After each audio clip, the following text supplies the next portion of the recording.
Hello, everyone. Welcome to episode number 57. We are going to be covering a lot on this.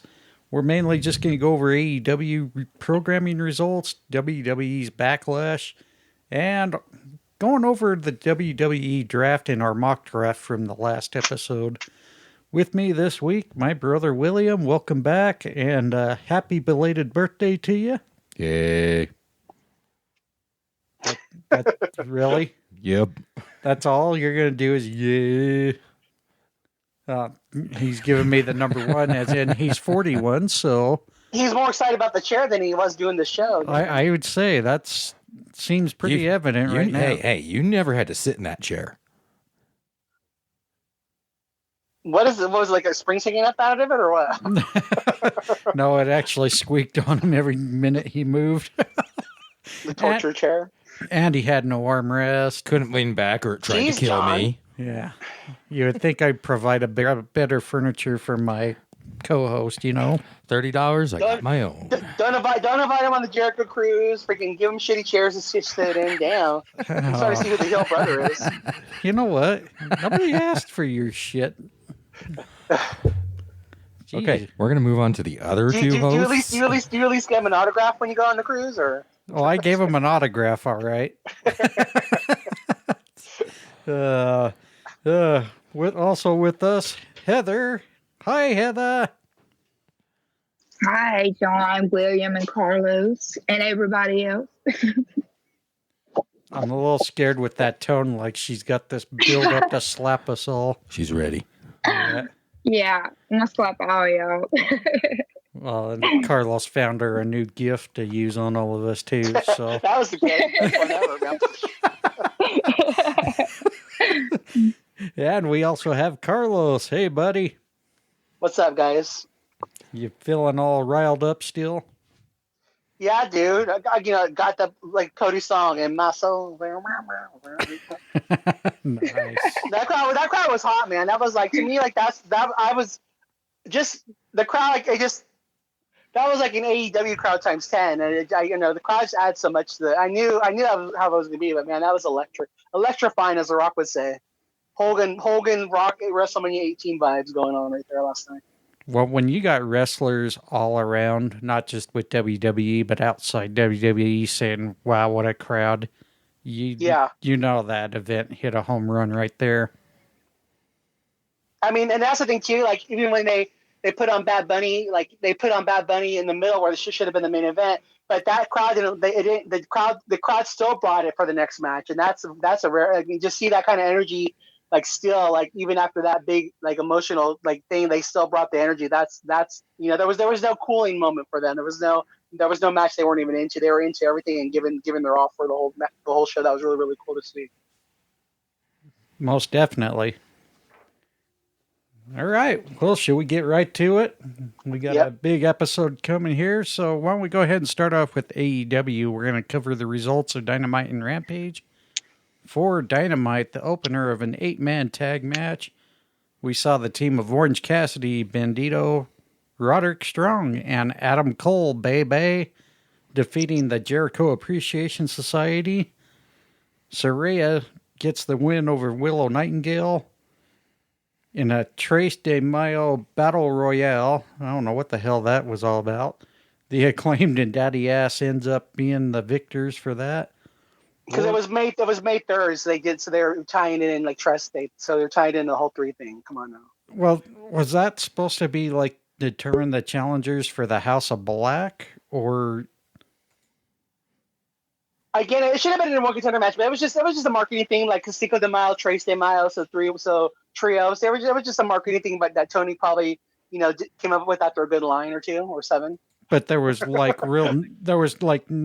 real stipulation for the winners of the match. Just no, but there should have been. It should have been the winner gets the title match at double or nothing. But there was no stipulation. No. Yeah, I would thought Tony Khan would have had something a little better than just Yeah, I agree. 3rd of May. I mean, come on. Yeah. Anyhow, continuing on, Wardlow squashes what's his name, Logan LaRue, whatever the fuck it was. Ricky Starks defeats Juice Robinson, In the Four Pillars tag match, Darby Allin and Jungle Boy Jack Perry defeating the team of MJF and Sammy Guevara. And for Rampage, 6-man tag, Lucha Brothers and Hijo del Vikingo defeating Powerhouse Hobbs, QT Marshall, and Aaron Solo. Jade Cargill squashes Gia Scott. Mark Briscoe in what I thought was a pretty good match against Preston Vance. And this really shit show of, I don't know what the hell they were thinking. The Firm deletion, the Hardys, Hook, and Isaiah Cassidy defeating the Firm. What should I go with you first on this one? On which one? All of AEW period. I really don't have a whole lot to say about it, but I'll go ahead. The Orange Cassidy, Roderick, Strong, Adam Cole, and Bandito versus the JAS. I thought it was a good, solid match. Of course, Cole attacks Jericho afterwards, which is probably what I found to be the more entertaining thing. Just they're going further and further to set that up. Really interested to see how that goes. Saraya versus Willow Nightingale. It was an okay match. I didn't think there was much to it. And of course, once again, an interference match. It just seems to be overabundant these days. The Trios Battle Royale. I really think they went with the right winners, but like you guys said, there didn't appear to be any point to it. Wardlow squashes a jobber. I don't even have anything to say about it anymore. Starks versus Juice Robinson. I thought both of them did really, really good in this match. Jungle Boy and Darby versus Sammy and MJF. The biggest thing I wanted to note about that was they did an excellent job of selling the controversy. This should be an epic pillars match. Rampage, Lucha Brothers and Vikingo versus QT, Aaron Solo and Willie Hobbs. I thought it was okay. It's just, again, I didn't understand really the point to it. Jade, another squash match. Why? I've heard the idea that they're going to be bringing Statlander back soon to take out Jade. And that's about as far as I've heard about it. Well, that was the original plan, I thought, was to have... Well, yeah, it was supposed to be her, but she ended up injured out. So, Mark Briscoe versus Vance, like you said, John, I thought this was a good match. I think Vance did a really, really good job. I think he's getting better with his focus on singles competition. Well, Vance was a good wrestler before. I just think he's one of those guys that the more time you give him in that ring, the better he gets. Well, yeah, but, going with the Dark Order, he pretty much had to focus on being a team player. Yeah, but you also got the one thing I do want to point out is him and Briscoe never working together too. That was a pretty damn good match. Yeah. I think if they have a few more matches down the road, they'll definitely put some butts in seats, as Tony Schiavone would say. Yeah.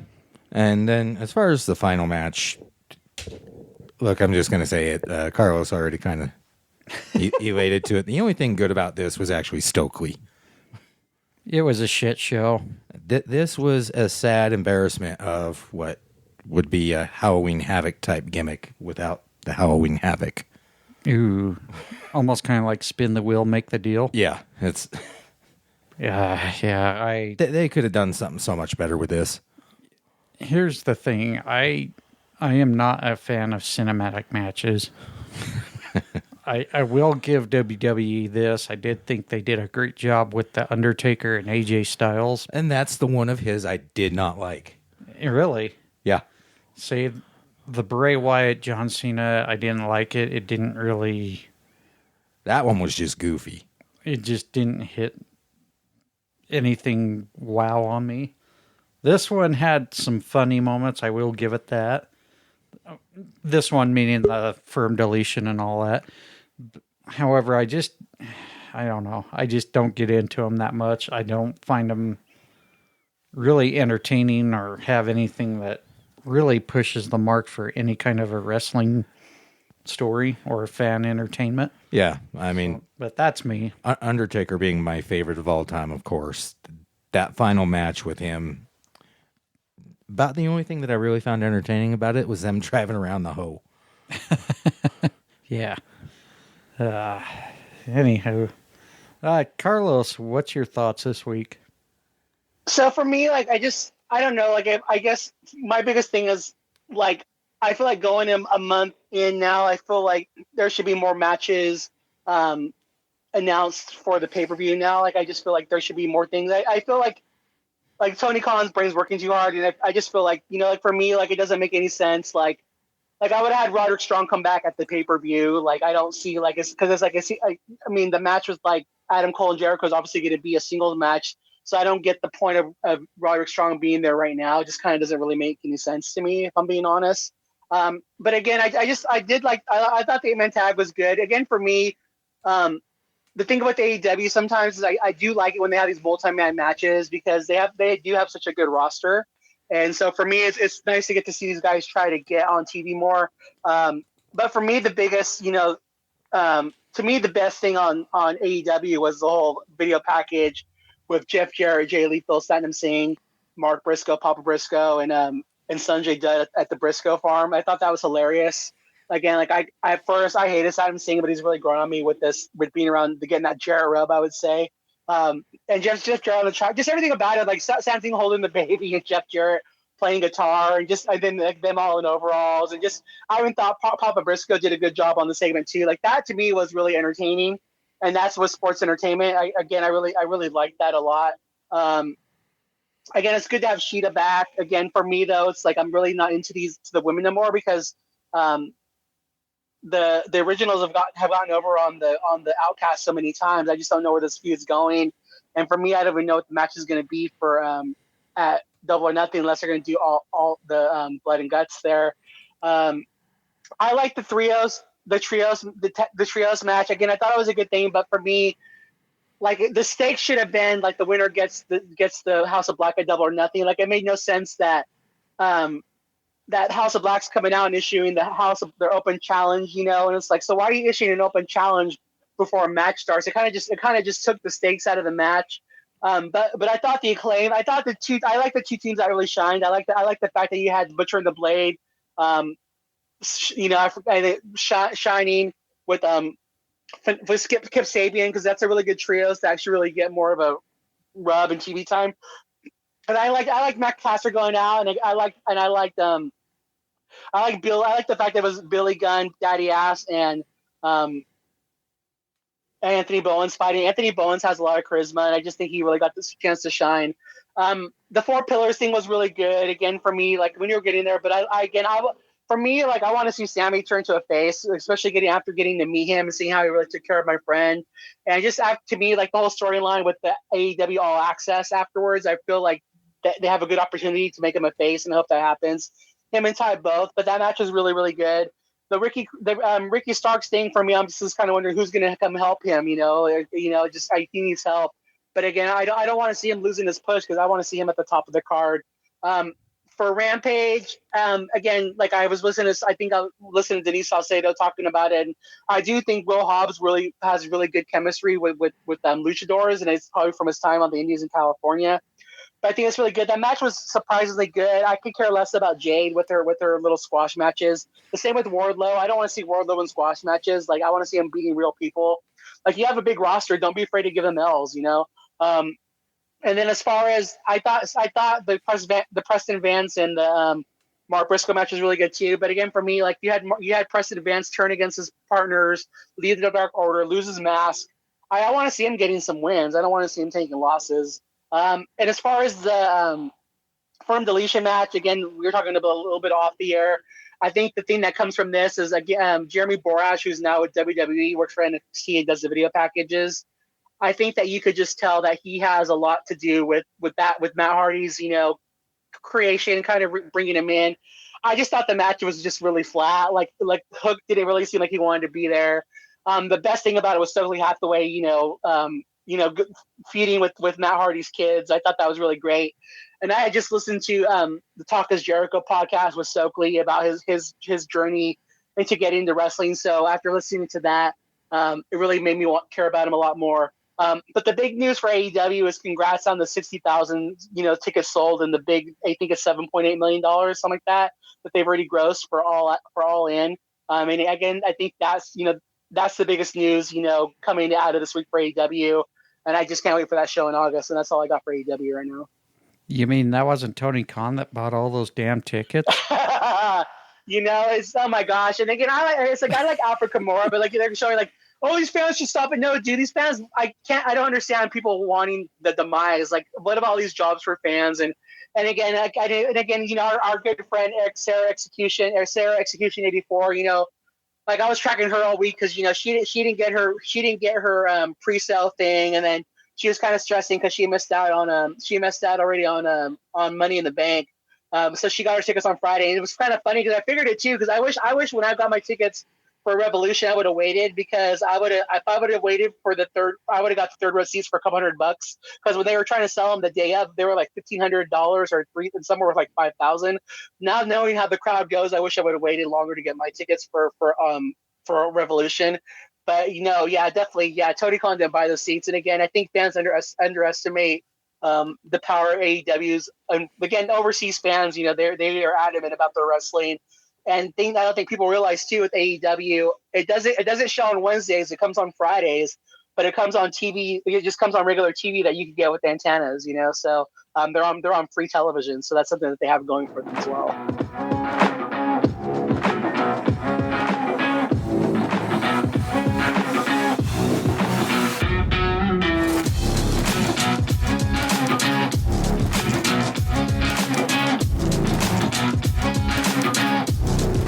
We're back. We're going to go over WWE's 2023 Backlash results, starting it off with the Raw Women's Championship. Bianca Belair retains over Io Sky. Seth freaking Rollins pulls off a monstrous victory over Omos. Austin Theory retains the WWE United States Championship in a triple threat, getting the victory over Bronson Reed and Bobby Lashley. Rhea Ripley defends the SmackDown Women's Championship successfully against Zelina Vega. Bad Bunny gets a really entertaining victory over Damian Priest. The Bloodlines, the Usos, and Solo Sikoa defeating the team of Riddle, Sami Zayn, and Kevin Owens. And in the main event, which I guess you can call it a somewhat shocker, maybe not, Cody Rhodes gets a pinfall over Brock Lesnar. Why don't we start off with Heather on her thoughts of last night's premium live event? Okay. I was kind of not really excited for Backlash, but then I was. Of course, I didn't like the idea of Seth Rollins going against Thomas. I really didn't understand what the point of that was. But yeah, y'all already know about how I feel about that.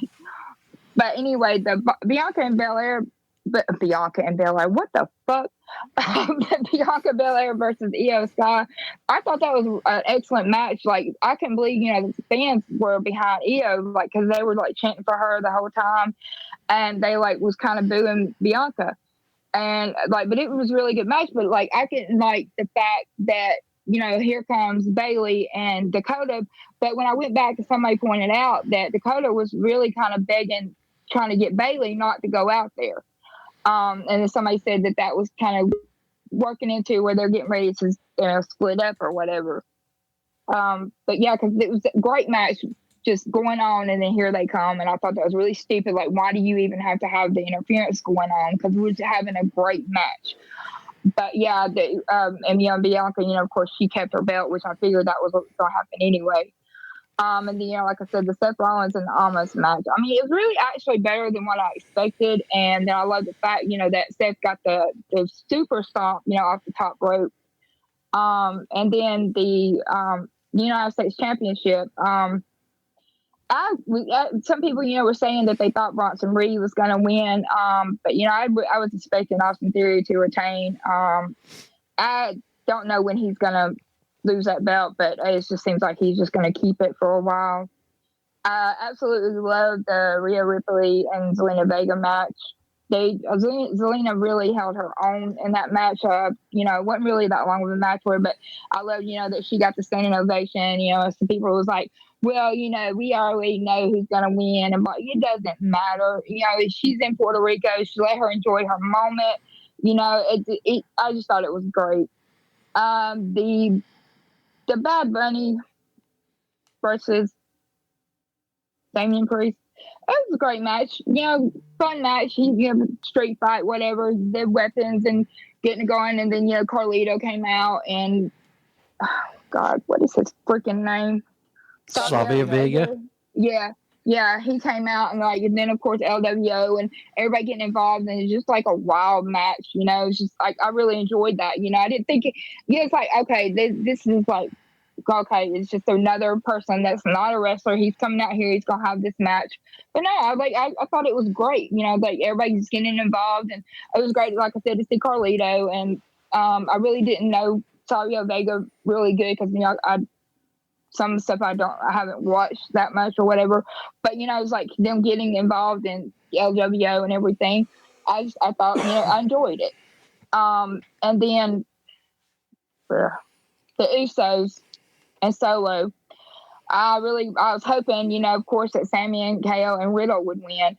But like seeing the cracks in between the Usos and Solo when, Jay and Solo kind of arguing about who was going to get in the ring, and then Sami hitting the Huluva kick, and then of course then Solo almost used the Samoan Spike on Jay, and then of course they won, but then you see the kind of the looks between them and everything, and I'm really curious to see what's going to happen on SmackDown, whether something's going to be said about it or not, because they did win, but you still see the division between them. And then Brock versus Cody.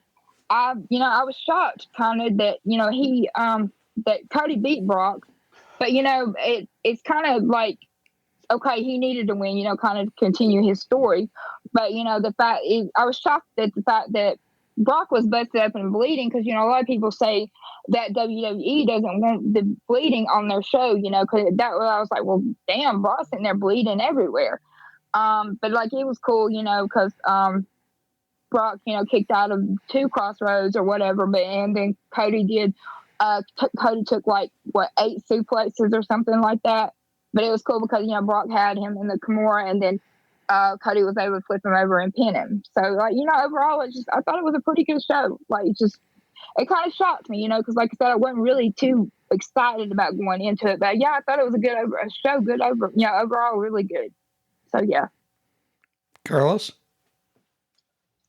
So just like my whole thing is, I knew like going into this, the build was really bad for the card, but I knew like the crowd was going to be hot. And so for me, it just makes me, I'm going to say it was a really entertaining card, but I feel like it was a missed opportunity for WWE because I feel like they could have really put on a good card, especially when the Puerto Rican government's paying them, or the traveling thing's paying them $1.5 million to come out there. I feel like they should have just gotten like a world title match. I feel like the card could have just been better built, I guess, instead of just kind of feeling like some matches were just thrown together. And I also really feel like I wish with, the electricity of SmackDown, it would have been cool if they would have just had it been like, I know it had it been like almost felt like a Backlash Part 1 and Night 2, I wish they would have just kind of used SmackDown 2 to kind of just have some more banger cards. I feel like the crowd should have been rewarded more for what they brought to the show, because again, the crowd was really the star of the show. And again, for me, I just wish they would have kind of given them better thing to go. But as far as the card goes, again, Io Sky and Bianca, I wasn't really feeling the match till I got there. But again, and that's just again the kudos to the crowd in Puerto Rico, because they really put me into that match. Again, Io Sky was made there to. Again, I agree with what Heather said. I didn't really like the rest of Damage Control coming out there. Again, because to me, if you're playing into the logic of the match, they should have been, Io Sky should have been disqualified right when they came out, because Damage Control was banned from ringside. So the whole logic of that really didn't make any sense. And again, I just think Io would have looked stronger. She would have just lost cleanly, because she looked all badass in the whole match. And then Damage Control comes out. and it's just kind of like, so Bianca beat 3 people, and I agree with what Bryan said on his show Tap Out Talk. It's kind of like they're making Bianca the Super Cena, and I just don't like it. I'm over her. And again, it's also has to do with WWE's booking, but I'm just not into her right now. And again, for me, like they call CM Punk the voice of the voiceless. I feel like Puerto Rico is like the new voices of the voiceless, because I really honestly feel like they kind of just with their cheers kind of talked for the whole WWE universe, as far as like get something different with Bianca, like put the title on EO. I thought it was really cool. And again, almost match and Seth Rollins match. I worked last night, so again for me, like I just listened for the crowd reaction for Rollins coming out. Then my thumb hit fast forward. Oops, my bad. I just didn't really I wasn't really interested in the match. Again, the right person won, but I think they need to just start building Omos up. If they're going to have a badass guy who's a free agent, I think he needs to get some wins. Again, for me, I would have had, if I get booking it differently, I would have gave Omos a match on SmackDown, and I would have let him go over on somebody else instead of losing to Rollins at the Premium Live event. Again, for me, like I went to lunch and I just watched the ending of the Bronson Reed, Austin Theory, and Bobby Lashley match. And again, I knew A-Town Down was going to win. But for me too, like again, for me, I just feel like Theory coming out of his match with Cena at WrestleMania, like you're going to give him that kind of marquee match. I just wish he had I wish he would have had his own feud going into Backlash instead of just being kind of like the third wheel of the Bobby Lashley Bronson Reed feud. Again, Bad Bunny and Damian Priest. Was this first Zelina Vega and again and having a brain fart here. Rhea Ripley, that was really cool. The one thing for me, I was kind of sad that Dominic didn't come out with Rhea. Like I wish my my tribal chief would have came out with this girl. But again, for me, like again, after everything Zelina went through with getting let go from WWE for standing up for her being an independent contractor and being able to be on Twitch, and again looking now at what WWE's done and letting them stream, I feel like Zelina she did a lot to stand up for her fellow coworkers, and I think that I was really glad to see her get that moment last night. Like for me, I feel like it would have been better. Maybe she would have beat Charlotte to earn that kind of spot. So again, it would have been kind of more believable that she would have won. But to me, again, that was just really cool to see the Puerto Rican crowd give her that. And again, when she started crying, I started crying, because at the end, because I really felt like she again, I like seeing when talent wins, like with Will Washington getting signed on with the AEW, jumping ship here, but seeing him get his job at AEW, like again, I like seeing good people get what they deserve. And seeing Zelina get that from the crowd last night. And for me, like too, I feel like Zelina, she's like a Ruby Soho for me. Like her face sells. And I really think they need to utilize her more because she is a really special talent. And she really made me a big fan last night. The Damian Priest and Bad Bunny match, again, it was way more than I expected. Again, Bad Bunny is not an athlete like a Logan Paul is, and I feel like for him to go out there and give that much to us, again, he could have been injured. He could have got hurt, or he could have been costing himself millions of dollars. Like if he would have got injured, for him to give that much to the WWE universe and to the fans, man, I have nothing but mad respect for him. And again, respect too for Damian Priest keeping him safe. I love Carlito. Again, he's right there with Brian Cage for me. So it was cool to see Carlito out there. I think they just did a really good job of utilizing the legends. That was just really cool, man. And just seeing the love that Carlito got from the Puerto Rican crowd. Now seeing that, I wish we would have got Carlito and his brothers against Roman Reigns and the Usos last night, or something like that. I wish they would have just utilized them more for that crowd last night. After seeing that kind of reaction, they get really been really cool to see that match. And again, like that was electrifying. Just see how much Bad Bunny gave. I was really really happy with that match. The Matt Riddle match with the Bloodline again. I like the theatrics of the Bloodline because I do think there's more coming with that. And I guess, for me, I think let's talk about that with the draft coming up. But for me, like, I'm just not into that to Matt Riddle. Again, knowing that what he was suspended for, and again, I have my own battles with addiction and I'm in recovery too. But for me, I wish like he would have just came back and kind of said, I'm sorry to the WWE Universe, because until it happens, I'm just not feeling it. He's off doing drugs with porn stars. I'm not into Riddle at all. And I think I need that little bit of humility from him in order for me to be into him. And so again, that match is the thing for me. the whole thing with Cody and Brock, again, I'm interested to find out what was going on with that match, because for me, I'm interested to see, like, if they had to call the match early because of the blood. Because to me, like, even the ref didn't know what to do. Like, he didn't even put on his gloves till, like, almost the match was over. You know, where with AEW, you know, you see if someone starts bleeding, they put on their gloves right away. I feel like nobody was prepared for Brock to bust open, and I'm kind of just interested to find out if they had to stop the match early, or if they decided to stop the match early because of the blood. And again, this is Puerto Rico, where they had such violent matches. I wish they would have just kind of let it go. Like, again, I'm just kind of interested to find out if that had to be stopped early because of the blood. Because to me, that finish was just lackluster. And that's all I got as far as that goes. But again, thank you, the Puerto Rico fans, for making that a really special event. So, I actually have to agree with Carlos. For me, what really did it for this was the fans. It's been a long time since we've seen that much of a reaction. Absolutely. As far as the Bianca Belair and defeating Io Sky, it was a hell of a fight. I did like the match, but I also agree with you guys. I do think it's kind of getting stale. I really kind of think what we're going to see is Night of Champions. After she passes the year mark, it's gone. Omos versus Seth. The only notable thing about this is that Omos actually did really well in this match. So I'm starting to grow a little bit of fondness for him, but I still need to see a lot more. Bronson Reed versus Bobby Lashley versus Theory. Not really even going to talk about that, because I feel the same way about Austin Theory's victories that John feels. It's just they're making them too cheap way too often. Rhea Ripley versus Zelina. It was a really good match. I was really, really proud for Zelina. Priest versus Bad Bunny. I thought it was an okay match. There was just a little too much content for me. I don't like to see it go that extreme. And the ending for me just wasn't super believable, but they did a good job. Usos and Solo Sikoa versus Riddle, KO, and Zayn. I thought it was a really entertaining match, but honestly, they could have just gone with having Solo have a match, because it really was about Solo in the end. Cody versus Brock was a great match. The only thing I really want to say about that is, are we seeing Brock become an over guy, where he's just helping talent get over? Oh, yeah, he's just coming back to have fun. Yeah. I think when people start getting more of the backstage info on Brock, they're starting to realize Brock's trying to help the younger talent get over too when he is around and can help them out.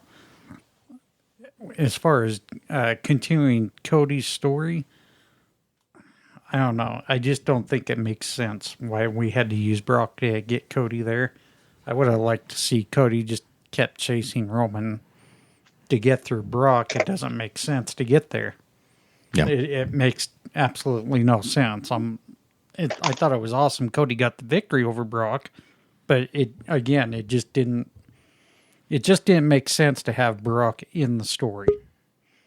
As far as the rest of the card, I'm right there with everyone. Bianca Belair, I was hoping we would have had a title change or something, because Io Sky obviously was the fan favorite last night. Io was the face, while Bianca was the heel as far as crowd reaction, even though that's not what they were playing to. Unfortunately, I am getting a little worried there with how much longer they're going to keep that championship on Bianca, because the longer they let that go and she defeats everybody, she's not going to have anybody left here shortly. Yeah, the time to do it is honestly, like I said, the Night of Champions. It should be over. Yeah, I mean, it's almost as bad with Jade Cargill over there at AEW. The longer you keep giving her squash matches, it's getting more and more uninteresting with Jade. And, yeah, I mean, why would you want to watch that? Well, you don't. I mean, that's the exact reaction Wardlow's having, too. Yeah. I mean, it's just bad booking. As far as Seth Rollins, Omos, I didn't really care for the story. There was no story. I mean, like Heather mentioned a couple of weeks back, Seth Rollins is like, what? You know, I believe it was alrighty then. Yeah. Yeah. They're not booking Omos right. If you're trying to make him look like a a dominating giant. Book him like an attraction, goddammit. Quit booking him in these stupid quick one-up matches that aren't going to mean anything. Austin Theory, I thought it was a good call to keep the championship on him. I know many people are confused as far as not confused, but not liking the fact that there wasn't much story. There kind of was a little bit of story to it. Not a whole lot, but a little bit. It just was a little weird to see a Raw guy and a SmackDown guy challenging for the new championship going to SmackDown. Rhea Ripley, Zelina Vega. Zelina got much deserved ovation there at the beginning of the match. Kudos to her. Having Rhea keep the championship though, good call. I mean, for somebody you're trying to build up, it would have really not made any sense to have her drop the championship to Zelina, even though Zelina was pretty much in her home crowd. Bad Bunny just keeps continuing to impress me like Logan Paul. Every time he gets in that ring, he gives so much to the fans, just like what Carlos says. And watching Carlito and Savio come out, I would have expected Savio because we saw Savio in an earlier segment on the Premium Live event, but I was not expecting Carlito to come out, and not to be punful intended, but that was very cool. The Bloodline, I think we all saw that coming based on segments from SmackDown, but I'm with Carlos on that one. That should have been more of a SmackDown match than anything. There is no need to have that on a Premium Live event. We know eventually Bloodline's going to start crumbling. Somebody, I can't remember. Oh, I did an Ask Me Anything when I was on my way to Reno last week. They asked me, who do you think dethrones Roman? And I'm now thinking it's going to be Jey Uso. Who knows? But if this family conflict keeps going, that could be the case. Who knows? We could see Jey dethrone Roman. That would be an awesome thing to watch. But we've already touched base on the Cody. I thought it was the right call to have Cody win. However, I would have liked to have seen Cody do it with a finisher and not with kind of like what's kind of using the momentum of a cheap win. It's like a cheap win. I don't think it was a cheap win. I just don't like the momentum he used on Brock's hold, pinning him down. Well, like I said, it felt off. Like again, I'm interested to find out if it ended like that because of the blood. But again, if that was the case, they should have just let it go. It's not like it was on SmackDown. This is a Premium Live event on Peacock. Like, come on. Yeah, but I wouldn't call it a cheap win. I would call it a reverse roll up. Yeah. Reverse roll up, yeah. Yeah. But but for me, you want if Cody's gonna beat Brock, you want to see it be a decisive win with the finisher, not like a win that's like it's just kind of like a lucky, like we don't want him getting like a lucky victory was what I would call like a lucky, like, oh, he luckily pulled it out. You want to see him get a decisive win over Brock. Yeah, I think they made the right call having Cody attack Brock before the bell. Obviously, the match never officially started, and he's getting his beat down in there before it's official.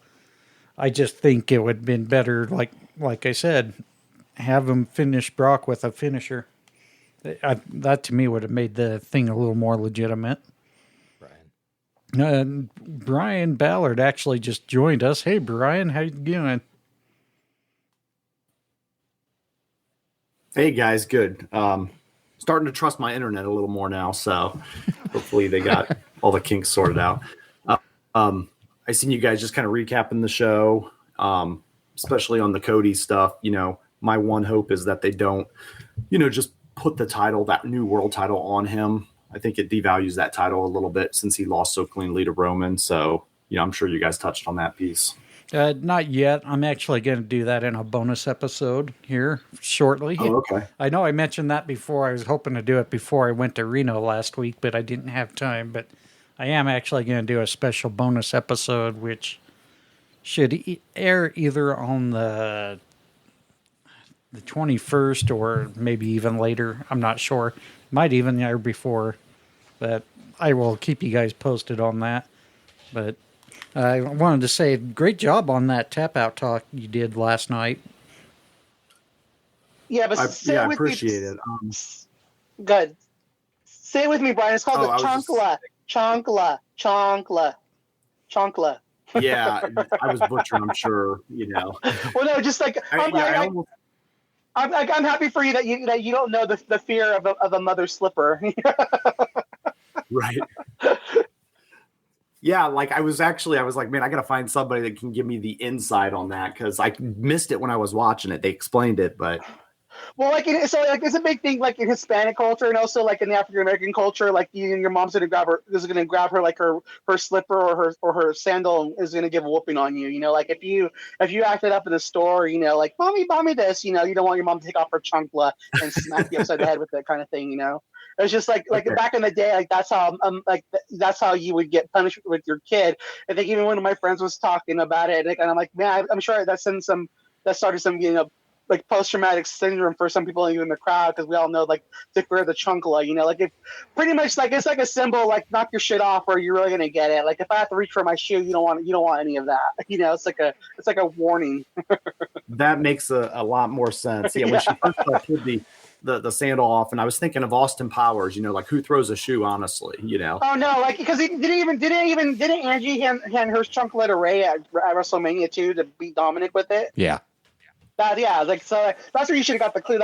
It's Mexican culture. Like give me the shoe to beat this kid's ass. Like it's chunkla. It's called the chunkla. That's funny. You don't want the shoe to come off. That's when shit, mom's serious. Time to go. Oh yeah, that's like the middle name, right? Yeah, exactly. There you go. Yep, exactly. The only thing I say I can relate chunkla is a fat joke. That's all. So, but that's interesting. And see, I didn't know the term either, so thank you for clarifying that, Carlos. Yeah. So how's that pronounced again? Chunkla? Chunkla. Okay. Chunkla. Cool. Don't worry, Carlos. I know what it is. Good. Yeah, see, I just got the belt back in the day, so. It's like the Mexican black version of "Go Pick Your Stick" kind of thing, Like, the switch. The switch, yeah, exactly. See, me and Will, we just got the timeout. Although our mother did spank us a couple of times, but our father never did. He always sent us right to our room as a timeout deal. Because he was always tired. Well, that's true. But there's funny gifts. There's funny gifts. William, I bet. What was that? I said, who got more trouble between the two of you guys? Oh, I got punished more. That's exactly, yeah. I can see John being the favorite. I'm the favorite. I can see right now. Wow. Wow. I wasn't the favorite. I was just more intimidated by my parents than anything. I usually learned my lesson, if not after the first time, usually after the second time. Yeah, I was the kid who always just jumped in the deep end first. Exactly. Right. Fuck it, bro. Now we're giving our listeners a little more info on our background, so you're welcome. Anyhow, we're gonna take a little. But for me, with the whole Cody thing, for me though, I wish Brock would have won, just because to me, like, because I don't want Cody to win the WWE World Title, and that's my fear. Like, if he would have lost last night, I would have had more hope that he's not going to win the title, and that's going to be Rollins. So having him win last night has me fearful. Like, oh my God, please don't put that. Yeah. I agree with you 100%. I feel like it would devalue the title if, again, Cody was to win. I feel like it needs to go to a seasoned guy like a Randy Orton or a Seth Rollins or somebody like that. Yeah, I agree. So to me, and that's not Cody's story. His story is beating Roman. I think he needs to be the one that does it. I'm calling this whole thing the Cody Rhodes Detour. So, John, we might want to title that video that or something clever, right? But the Cody Rhodes Detour mode, because I feel like we're on a big detour. Call it this stupid booking by WWE, like making a guy get his comeuppance 101. Dumbass bullshit, motherfuckers. That's what I want to call it. Wow. taking the fans for granted one more time. It looks like Chapter 17. Looks like I'm going to have to go back doing the warning for the podcast again, thanks to Carlos. So, Hello. One of those disclaimers: the opinions of Carlos do not reflect the entire Wrestling Fans Insight team, even though we do, make a disclaimer. Yeah. Otherwise, Carlo's going to give us the chunkla. Yep. I was thinking otherwise Vince will flip a switch and shut us all down, right? Probably. Like there's funny gifs of like a mother like taking it off and throwing it at the kid's head. Like mothers like that they have the aims of an axeman with those damn things. Like, Oh, we better. like there's some great gifs of it. Like with the bomb throwing his shoe against across the room and hitting the kid right in the head. While we're at it, I think we're going to take a small little break here. And when we come back, we're going to go over the 2023 WWE Draft results along with our mock draft results.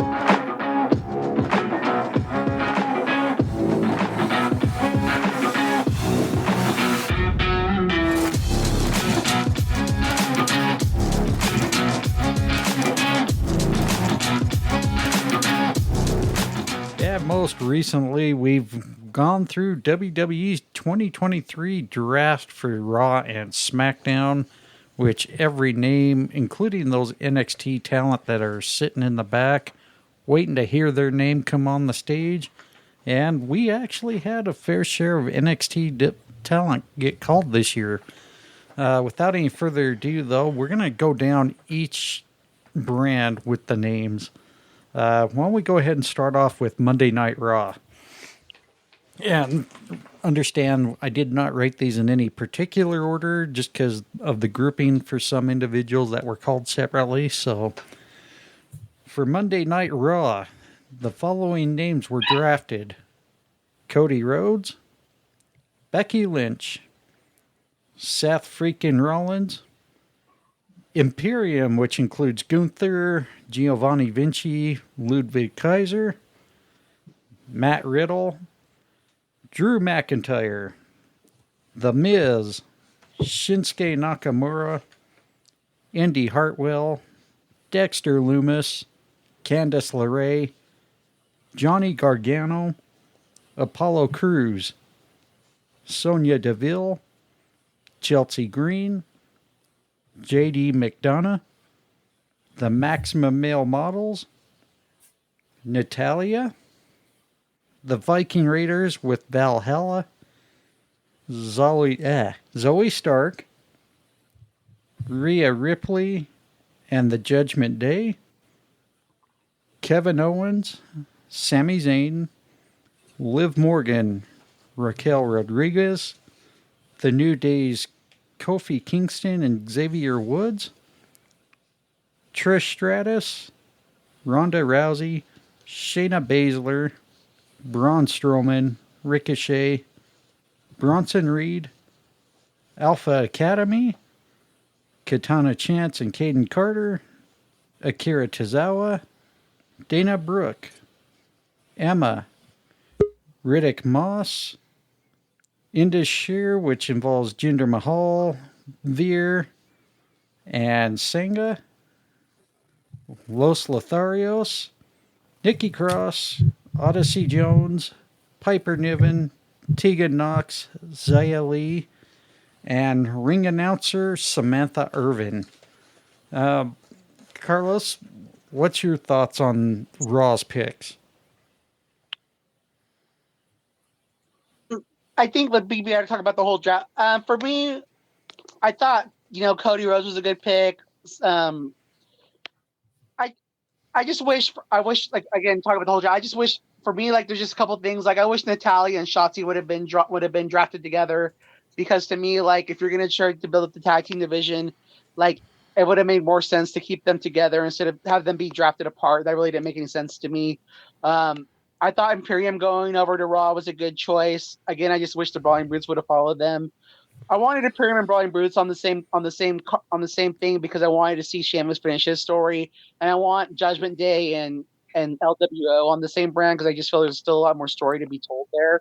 But again, for me, I think having Seth and Cody over there is the right call. I think for me to like again, I think a lot of people are back because Cody's not on the Raw brand, but I think Cody eventually wins either Money in the Bank or he wins the Royal Rumble. and eventually gets to go challenge Roman. The thing I wish too is I wish there was general managers, because I wish that would have just made more sense. But again, to me, I feel like both brands looked really strong. I do like JD McDonough going over with the Judgment Day, because I feel like maybe he's going to join them. That's what the rumors are. I love seeing Katana and Chance get their call up. Again, I liked seeing Indy Hartwell get the call up. But to me, a lot of this just smells like Vince McMahon's in charge. And again, it is what it is. But to me, I just would have liked to see those storylines finish out more on NXT, instead of, I think Vince just probably was impressed with Indy Hartwell coming back down. So scrapped her, damn it. And then I guess we'll talk about the free agents more. But again, to me, it's a good call. And for me, the big thing too was seeing Shinsuke Nakamura come over to Raw, because since he's been on the main roster, he's always been a SmackDown guy. So I am excited for him to get drafted to Monday Night Raw, and I think that's a good change of scenery for him. Brian? Well, guys, in case you didn't know, Veer is coming to Raw. So we'll start those promos again. Ultimately, I'm going to say I think Cody and Seth, as Carlos mentioned, it's a good thing for Raw. Those two have what's going to be rooted as a long-term rivalry, right? We think back to his return at Mania with Cody being the mystery, and then that amazing, the famous pectoral match, right, with the Hell in the Cell. So it's always been Cody and Seth. So I do think if Cody's going to be on Raw, it has to be with Seth, and I think that could be our world title matchup. But I, again, would like to see Seth grab that belt. Ultimately, I think there's going to be people that will benefit on the Raw side. I think old Shaky Nakamura could have, revitalized his career a little bit. So I think, Nakamura could, be in a better fresh scenery, because I think he's gotten really stale on SmackDown. So I think that could be good if they want it to be. I would have liked to see Karrion Kross go over there as well, but they chose to keep him on the other brand. The other thing I just wanted to kind of point out was, we've seen a little more NXT talent get drafted up than I really planned for or expected. And I know we did that in our mock draft, and we were kind of having fun with that, which makes me wonder the future of NXT. And I kind of mentioned, is it going to end up being the NIL version of NXT? And are we just going to start seeing all these college elite athletes in the NXT brand, which would make it feel more like the minor league development system instead of a kind of a side, system. So those are just some of my initial thoughts. Well, really, that's what NXT was to begin with, was supposed to be the WWE's version of the NIL, and for whatever reason, after the first year they did it, that's where it seemed like it just became a sidestep. And then at one point, I believe it got way bigger than the main roster for quite some time. Yeah, I agree. And that's it'll reset that clock. And that's something that WWE really lost its focus on, was keeping NXT as the NIL part of their brand, and I think it hurt them in some ways. However, I think they finally are toning it down a little bit and getting it under more control and making it seem like that's what it should be.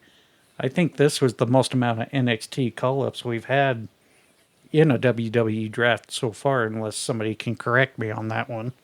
No? No. You noticed the same thing yourself? Yeah, there were way more. I'd call it a solid 50% more than we've ever seen. Yeah. Heather, did you have any thoughts on Raw's overall drafting? No, I really don't, because I don't remember half of what the draft. I'm sorry.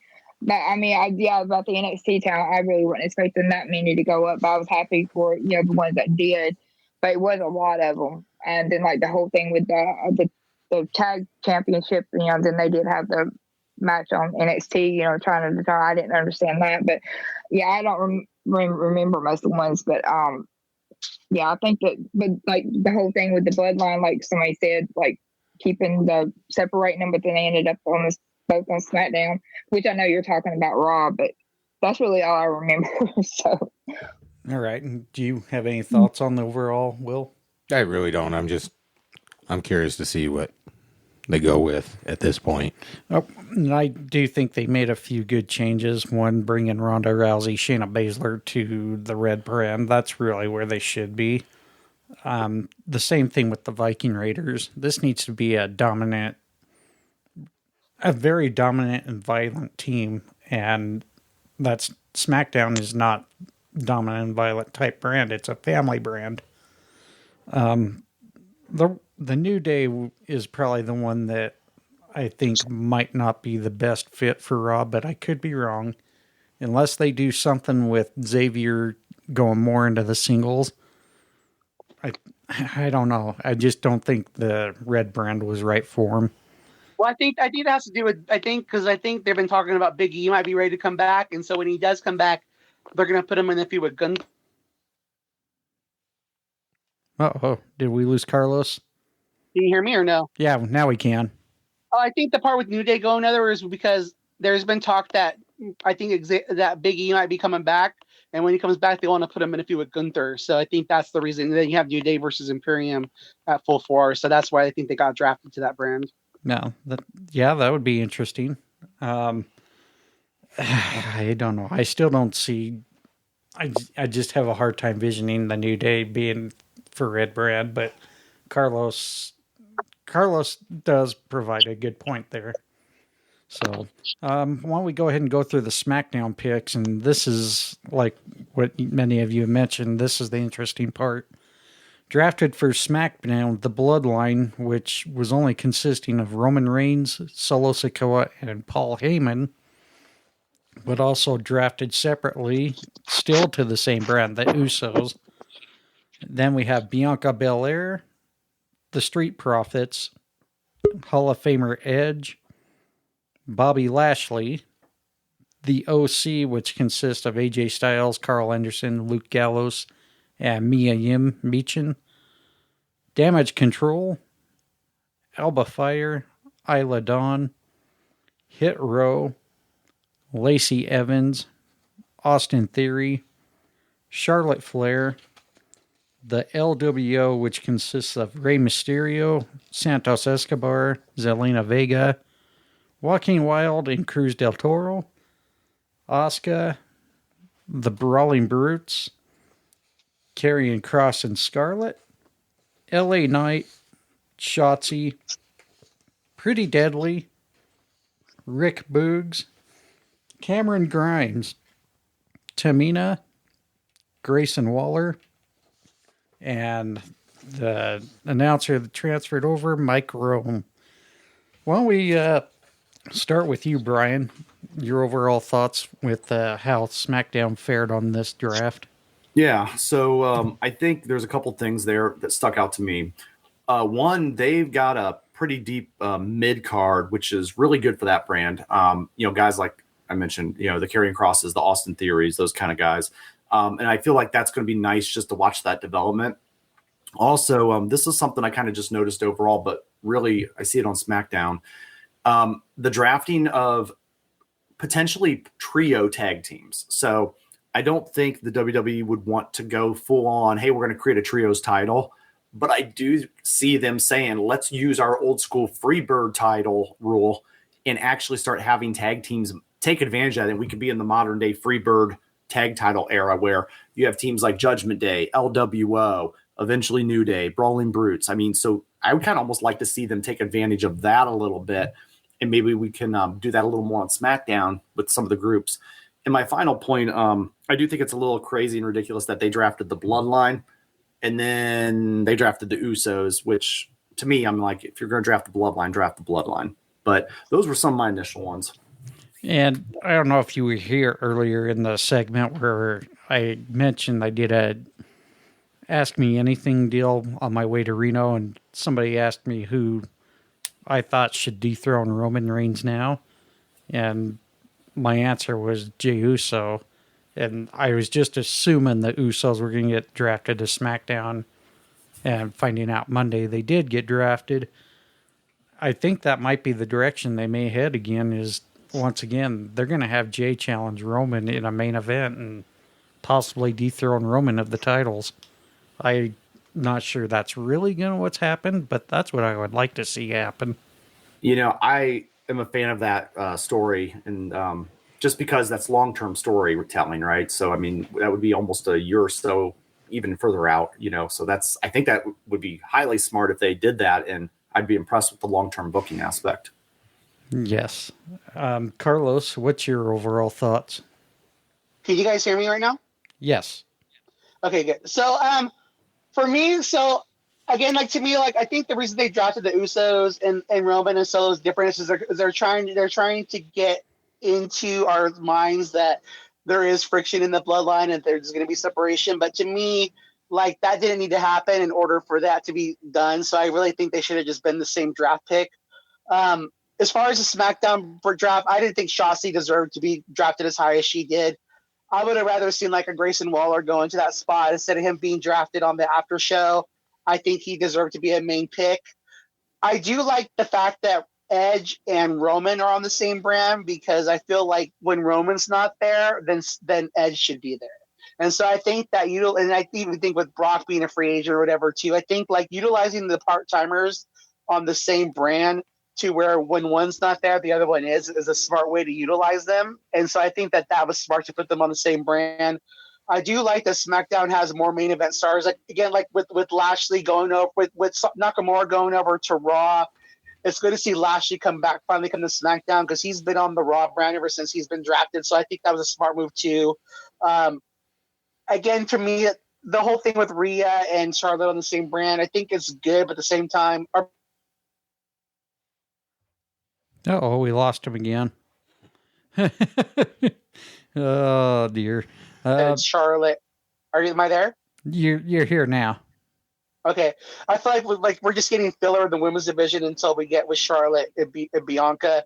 But overall, like again, and to me, I think people are overreacting with the Cody Rhodes thing being on a separate brand. That's the one thing I wanted to touch on. Now that we're talking about SmackDown, and a fan asked me too, like, how do I see Cody? One of the people on Twitter asked me yesterday. To me, I think if The Rock's coming back to wrestle Roman, which I think he is at WrestleMania, I think you have Cody. I think you have Cody win Money in the Bank, and then he goes over to SmackDown after SummerSlam, because I think too with Cody and Seth being the two biggest faces, I think they do have a storyline right now.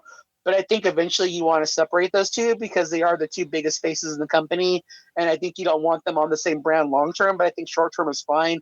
But if Cody doesn't win that Money in the Bank in that SummerSlam, and let's say they can't get The Rock, then I think Cody enters the Royal Rumble next year as number 1 or 2, and then he wins the Royal Rumble again back to back.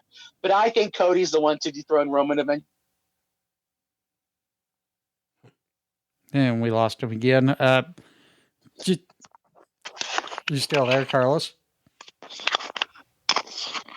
Oh, Can you hear me? Now we can. But to me, I just think Cody's just on Raw temporarily. I think eventually he does go over to SmackDown. I think that is his story. To me, if I'm booking it, I would have, like, for example, like Solo tries to help Roman, he fails, then the Usos come out.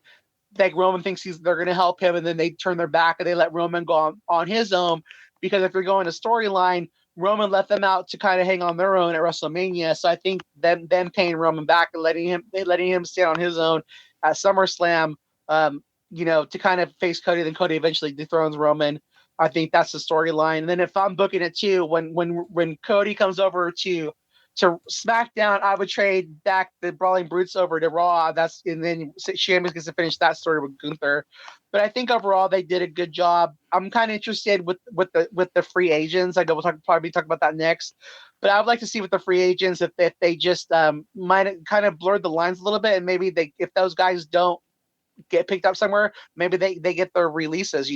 Kind of blend reality with kayfabe there. But overall, I think both brands did good at the draft. But again, I think this draft was long overdue because I think both brands were feeling stale. And so again, and for me, I like having different brands. So I hope that they stick with it. They don't after this tournament. I guess they already started, but I hope that they keep the Raw and SmackDown stars apart.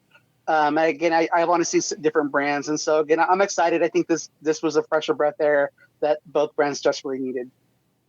I agree. I do like one thought, though, having Cody go to win the Money in the Bank and possibly dethrone Roman. If that were to happen, I think that's going to make some history there because I don't think any WWE superstar in history has had a one calendar year where they would win a Royal Rumble, win Money in the Bank, and win the big championship all in that 12 months. And Cody calls a shot, and Cody, instead of, doing it like a cheap victory, he calls a shot and says, I want Roman at SummerSlam. I think that would be awesome. Yeah, that would make one hell of a story right there. For me, I think too, like with people with The Rock, I think like to me the bigger storyline, you come back for WrestleMania Hollywood or you come back for the 40th anniversary of WrestleMania. I think if The Rock's going to come back, he comes back to WrestleMania 40, and like that's for me again. If I think that's to me like that's again, I think if my own judgment, it's like again if The Rock's coming back, you have Roman and Rock WrestleMania 40, no title needed. If The Rock's not coming back, then maybe.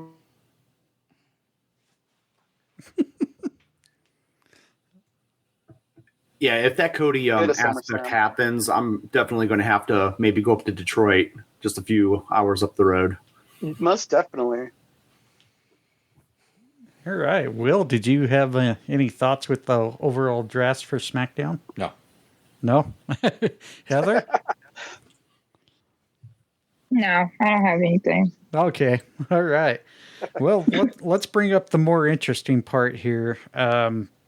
We're going to talk about the free agents that are officially listed. As everybody knows, Brock Lesnar with the, quote, error per contract negotiations, quote, he is a free agent, so he can appear on any brand at any time. I think we all know how that's going to play out. But let's go through the rest of the list of free agents. Heather's odds-on favorite, Omos, Mustafa Ali, Dolph Ziggler, Von Wagner, Baron Corbin, Shelton Benjamin, Cedric Alexander, Elias, and this is the one that kind of scratched my head because he's still technically NXT, but considered free agent, Zion Quinn. Bryan? All right. Try to make some sense out of this for me. So the free agent thing, and that's the thing I think, the free agent thing didn't make sense, right? They didn't really lay out the rules of free agency. To me, there's some guys, if I'm a general manager of a brand, I'm picking some of those free agents in my draft, right? Like I'm grabbing them. And then some of those names that come out, I'm like, what do we free agent them to? The unemployment line? They were undrafted to that. So it's weird that we took some talent that was like not as known and drafted them, even in the supplemental draft, right?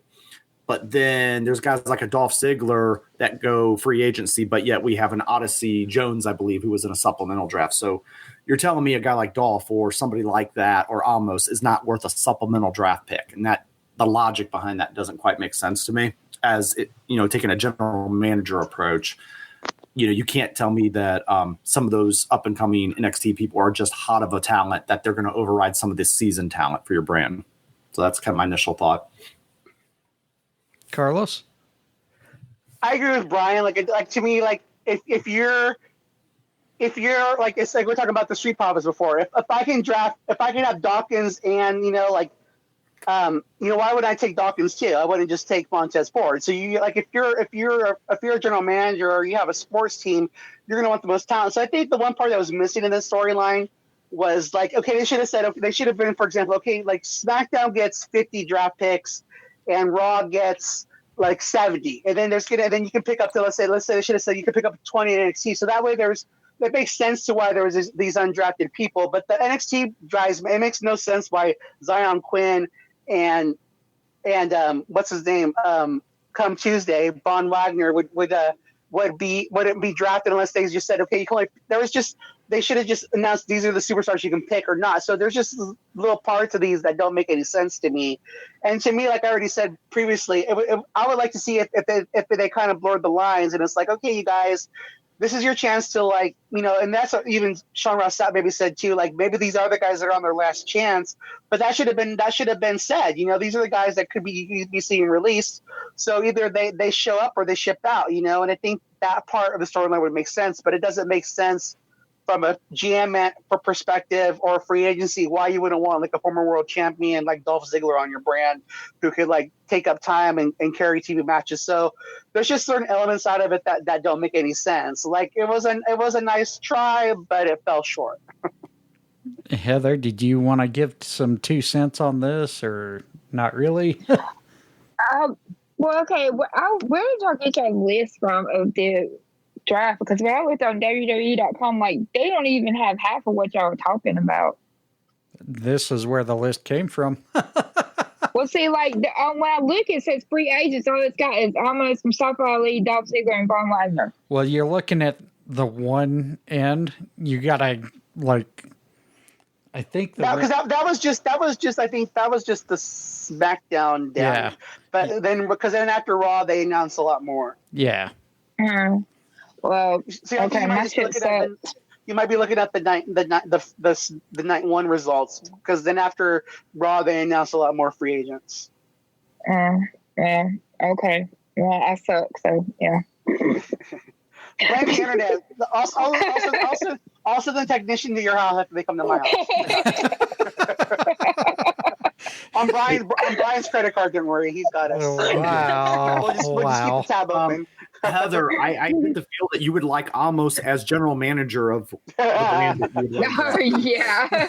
Amos for manager. There you go. But the one thing I would like to see Baron Corbin, Zion Quinn, and Von Wagner have a little stable. I think that would be why not? Why not? Let's throw shit against the wall and see if it sticks. Why not? Do we have to I go with see the what you're smell? talking about. I was looking at I see what you're talking about now. Shit. Okay, my brain's not working right today, y'all. I think you just see the names like Omos and Von Wagner, and you just like your body just like I don't see that. I think that's what it was. I like, okay, when Grayson Waller said that he was being drafted to SmackDown, he had that whole promo thing. Like he said, he was like, I did this all on my own. I don't have nobody to pick me like that. I thought that was cool. Yeah, but to me, like again, that should have been. I would have liked to see that on SmackDown instead of the Smack Talk. Like again, that's to me where that could have been. That should have been. He should have had Shotzi's spot. Yeah. Shotzi Blackheart getting around. Will, did you have any thoughts? Absolutely not. I'm just I'm just waiting for this to get out of line again. no. I'm backing out. I'm turning into the Iron Sheik on Twitter. Oh, Jabroni, get out there. I do want your guys' thoughts on something concerning one of the free agents. I've seen reports, and I can't get it out of my head now, and that Vince views Von Wagner as the next Edge. And now it makes me almost not like Von Wagner. Not that I was a huge Von Wagner fan, right? But now I'm just like, okay, now I'm really not into this guy because of that report, and I know I shouldn't do that. But and no, Vince has been hot. I didn't hear about the Edge thing, but I know like he's been one of Vince's things for a long time. So that's why I feel like with these free agents, I think it is kind of reality blurring, storyline, because it is. I think these are guys who are kind of like on their last chance. So I think with Von Wagner, it's like they don't have. There's nowhere for him to go in NXT, so they're going to put him as a free agent. But at the same time, like you guys are the writers, you're the ones that. Nope. There he goes again. I'll tag in. So Von Wagner, I guess for me, he reminds me of Buffalo Bill. You guys remember that old Silence of the Lambs movie? Yes. I can't get that out. I'm like, he just has that kind of creepy, and I know that's, he can go in the ring though. I'll give him that. The guy can Puts wrestle. lotion on its skin. Yes. So. The one thing I do want to bring up, and this is kind of the funny part, is the affiliation of 3 superstars in this free agent list that could potentially be affiliated with MVP. Bobby Lashley got to SmackDown. I think it would make a good move to get the Hurt Business back together. I mean, to draft them all to SmackDown, put the rest on Raw, and see what they can do. I mean, you can have the Hurt Business versus the LWO versus the Bloodline versus the AJ Styles group. The what do you call it? What do they call them? The OC. Like right there, you have gang warfare. That would be back to like the old like Bariquas versus like the Nation. Like why not? Let's do it. Yeah, I love that idea, John. Yeah, I don't. When I was looking at that list just now, I'm like, wow, how did they miss this opportunity? I mean, that was just a head scratcher to me right now. But yeah, I think it's a Vince thing because I think Triple H, if you remember, they were starting to do the whole, and they were doing the whole thing with MVP in the background, talking with Cedric and them guys, and then he went out there with them even when they fought. I think they fought the Alpha Academy, and I think when Vince came back, it all just got dropped. Another thing, there's no chance in hell. Right? Yeah, almost, damn it, almost WrestleMania 40. Ruthless aggression, boys. Ruthless aggression. Anyways, I'm not doing it. Chicken. There's particular fortitude, right? That was ridiculous. He goes to the airport, damn it, and people see he's a superstar. Anything can happen here in the World Wrestling Federation. All right, move on. Oh, sorry. No, man, that was sad. Sad clown. Sad face. Sad emoji. Sad face. Sad emoji. Sad face with the heart emoji. Yeah. All right. Well, why don't we just go ahead and wrap it up? Do our top 10s? Are we doing top 10s this week or no? Do you want to do top 10s? Will's shaking his head, which means he's probably not going to want to do it, but I got a top 10 if you guys... I got a top 10. I'll show you mine if you show me yours. Whoa. No. We're not going that far. We've already talked about Bryan's technician. We don't need to do anything else. So. Thank God you got the words right. Yeah. Do you have a top 10, Heather? No. Okay. And I'm assuming Bryan probably more than likely doesn't, so... I do not. Yep. Okay, well, Carlos, you and I will do a top 10. How about that? All right. All right. Who do you got for your... Why don't you go ahead and just do your 10 to 1? Sure. So for number 10, this week I have The Acclaimed. For number 9, Stokely Hathaway. Number 8, we didn't talk about him, but Dragon Lee. Number 7 was JD McDonough. They had a really good match on NXT for JD's send-off. Number 6, Jeff Jarrett, Saddam Singh, Jay Lethal, Sonny, and then Bart Briscoe and Papa Briscoe. Number 5, Damian Priest. Number 4, Io Sky. Number 3, Zelina Vega. Number 2, Bad Bunny. And then number 1 was the crowd of Puerto Rico, baby. Oh, wow. Our top 4 is so similar. Nice. So, yeah, I'm probably going to get thumped by the AEW only fans, and I apologize. Nothing. Hey, it was a week for WWE. Yeah, but I mean, it is what it is. Despite the improper build-up to their premium live event, I'm sorry, they did pretty good. So, without it's also about the crowd. The crowd wins it over, man. I mean, there's been times where AEW's had the hot crowd too, and I've been all AEW for a week, so yeah, the crowd dictates it. It does. Without any further ado, my top 10, number 10, Mark Briscoe. My number 9 went to Darby Allin and Jungle Boy. Number 8, Solo Sikoa. 7, Willow Nightingale. 6, Austin Theory. 5 went to Lucha Brothers and Vikingo. My number 4 went to Io Sky. My number 3 went to Bad Bunny. My number 2 went to Zelina Vega. And my number 1 went to the Puerto Rican crowd there at the Backlash. Heck so, yeah. Yeah, they definitely, the Puerto Rican crowd definitely were the stars this week. Bringing all of that energy, not just to SmackDown, but to the premium live event the night after. That is very hard to do back to back. And they brought it. So, yeah, I can't argue that at all. Was an amazing crowd. Yeah. And Bryan, I know we're short for time, but did you have any shout outs for this week? I did my shout outs kind of on Twitter to everybody. So, off the top of my head, I do not, but I kind of threw them out there last night. No worries. Heather, do you want to give some shout outs? No, I don't have any. Just shout out to everybody that listens and thank you for all your support. All right. Carlos?